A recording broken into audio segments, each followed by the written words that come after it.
Creo que mientras en la Argentina haya niveles de pobreza tan altos y tan consolidados como está ocurriendo en nuestro país, a pesar de que durante los últimos años hemos crecido, ¿no? Nuestra economía ha crecido un montón, todos sabemos que la pobreza se ha mantenido y se ha agudizado en los últimos años nuevamente, producto de la crisis de la que todos conocemos, digamos, ¿no? De hecho, de los propios organismos oficiales se desprende que se perdieron 200.000 puestos de trabajo en el último tiempo y creo que es evidente que el conflicto social ante ese contexto va a existir y se va a profundizar.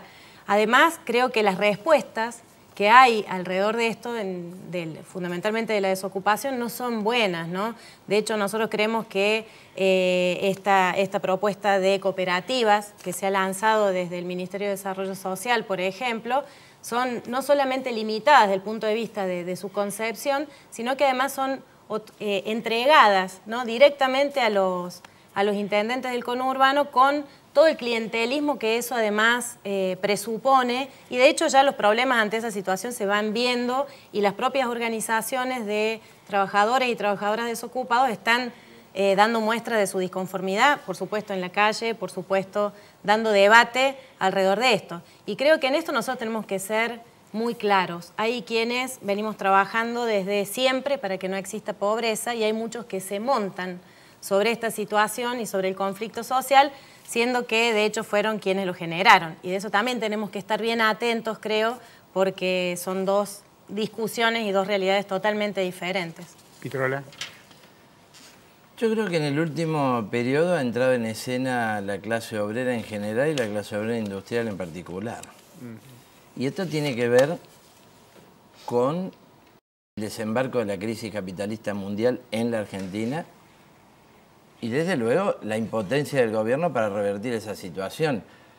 Hay muchos desocupados más, depende del periodo que uno tome. Tenemos una desocupación del 12%, y estos son fábricas cerradas, despidos, suspensiones, etc. Y hemos tenido también ocupaciones y huelgas que tienen que ver con profundos problemas, que es la ocupación del ingenio del Tabacal, con todo un replanteo de la Seaboard Corporation, que tiene que ver con el biocombustible y demás, y que supone desocupación de miles de personas. Los piquetes y las grandes huelgas petroleras de la Patagonia tienen que ver con la desinversión de las compañías privadas en toda la cuestión energética, del petróleo y del gas. Muy grave. Se hizo famosa la huelga por la cuestión salarial, pero el trasfondo total de todo el conflicto obrero petrolero es este. Y la huelga de Kraft, por tomar tres ejemplos, uno en el extremo norte, otro en el extremo sur y otro que está en nuestros días. Está también la crisis capitalista mundial y cómo juega acá Kraft, que está en su pelea con Nestlé por los primeros lugares en el mundo y buscando zafar de la crisis, tragándose a otros y colocando sobre las espaldas obreras terribles planes de superexplotación. Por eso empezó por el descabezamiento sindical, porque no hubiera podido ir adelante con aumentos de ritmo de producción, violación del convenio, que ya lo está aplicando ahora después que entró la infantería, achicamiento de turnos, colocación de un turno americano, bueno, cambio del código de trabajo, etcétera, todo lo que ya empezó a implementar y todavía no terminó el conflicto. Hay acá una cuestión de fondo. Entonces la conflictividad ha entrado a la clase obrera en escena con grandes piquetes, Paraná Metal, Mazú, Male, metalúrgicas, que han cerrado y que cortan rutas. ¿Qué cambió en la Argentina que en el 2001 se organizaban en gran medida los trabajadores desocupados? Y el Partido Obrero intervino mucho en el movimiento de trabajadores desocupados, Libre del Sur también, y ahora aparece la clase obrera industrial, como estaba señalando algo. ¿Qué cambió cuando incluso hay más desocupación, dicen ustedes, y sin embargo los movimientos de trabajadores desocupados parecen estar en un rol secundario? ¿Cómo se explica? Bueno, porque estamos en el proceso de los despidos. Y entonces, después de 5 años de un viento económico internacional económico distinto, que es arena de otro análisis, bueno, emergimos de allí habiendo heredado flexibilidad laboral que no se revirtió de la década de los 90, con un cuerpo de trabajadores de un 40% de trabajo en negro, que es violentamente más vulnerable cuando desembarca la crisis y empieza la recesión, y esos son más difíciles de reaccionar, más difíciles de organizar, Y luego se siente en la actividad económica, se siente en la actividad industrial y estamos en la etapa de que la clase obrera está montando una resistencia, buscando una línea de freno de esos despidos y de esa descarga de la crisis sobre sus espaldas. En los 90, en realidad, lo que no hubo tampoco fue una red de contención social como las que se han montado ahora después de la crisis de los 90 y en particular del 2001-2002. Hay una red asistencial, pero tiene patas cortas. En este aspecto, los movimientos sociales han vuelto a cortar ruta, hay un crecimiento de la pobreza y demás. Y yo creo que este plan de 100.000 al que se refería Merchan tiene muchas aristas negativas, porque son 100.000 puestos que van a competir con el obrero de la construcción. El Partido Obrero está peleando terriblemente con los trabajadores, que no perdamos los convenios, que se repartan las horas, que pague la crisis el capital de otra manera, que tengamos inversión pública para el trabajo a convenio en la construcción y no que montemos 100.000 cooperativas que viene a ser fraude laboral.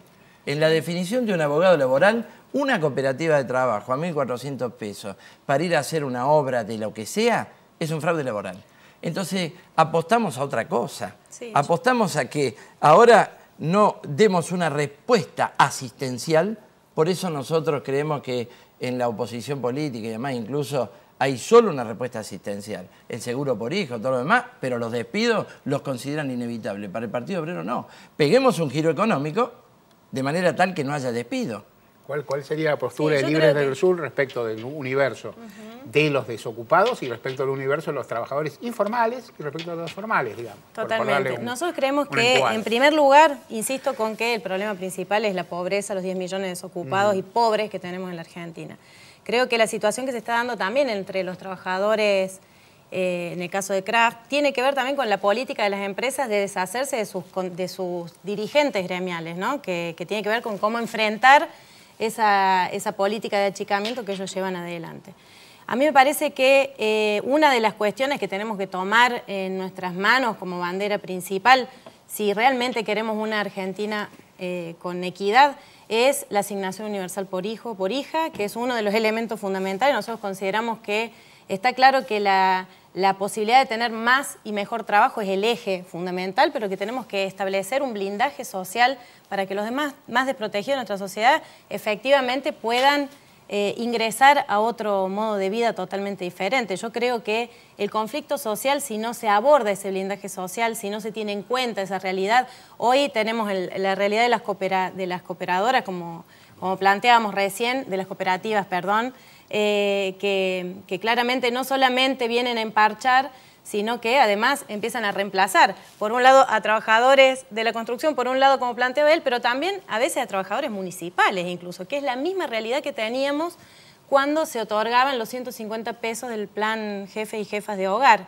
Hoy creo que nosotros tenemos que estar muy atentos de esa realidad, pero fundamentalmente volver a ver que hay muchísimos en este país que todavía ganan 150 pesos. Nosotros decimos que eso hay que ampliarlo, tenemos que llegar a una situación diferente. El hambre es un crimen en nuestro país, efectivamente, y tenemos que dar una respuesta contundente a eso. En ese sentido, nosotros tenemos infinidad de proyectos dentro del Congreso, por ejemplo, para discutir, que tienen que ver incluso hasta donde planteamos de dónde sacar los recursos. Nosotros decimos, por ejemplo, la renta financiera en nuestro país no se toca, es algo insólito, pero acá alguien invierte en un negocio cualquiera y tiene que pagar ganancias, hasta incluso muchos trabajadores que tienen altos sueldos pagan ganancias, y sin embargo aquel que compra y vende bonos, ¿no?, que tiene plazos fijos, sumas enormes en el plazo fijo, no pone ni nada de ganancias, no se extrae absolutamente nada de esa renta financiera. Nosotros consideramos que hay que avanzar en esa dirección, en una redistribución más seria en la Argentina, una redistribución real de la riqueza en la Argentina, y planteamos de dónde debe salir el dinero. No creemos que sí hay que hacer todo esto, y no decimos de dónde se puede extraer ese dinero, y consideramos que todas estas son discusiones que deben darse en todos los ámbitos, porque incluso se van a dar en la calle también, ¿no?, como se viene manifestando en distintas cuestiones, si como sociedad y desde los sectores progresistas, de los sectores populares, no empezamos a dar una respuesta real y mucho más clara en este sentido. Muchísimas gracias. Vamos a un cortecito y en un